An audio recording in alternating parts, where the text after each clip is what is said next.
Dag Akram, ik ben Goedele uit Willebroek. Ik heb een poosje geleden met jullie kennis gemaakt. En voornamelijk ook met de boekproductie van Roesha.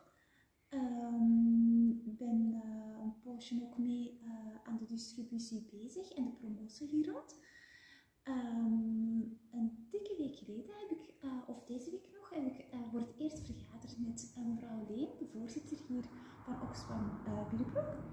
En zijn we samen aan het uitpluizen en uitdokteren wat we allemaal kunnen teweegbrengen en doen rond het boek dat geboren is, zeg maar. En Goedele komt hier ons deur binnengevallen in de Oxfam Wereldwinkel, leert ons Rucham kennen, die ons presenteert, wil je in de potten komen kijken van haar keuken. En dat lijkt ongelooflijk boeiend. Dus nu zijn wij aan het brouwen om te kijken of hier een toekomst kan zijn om samen iets te doen.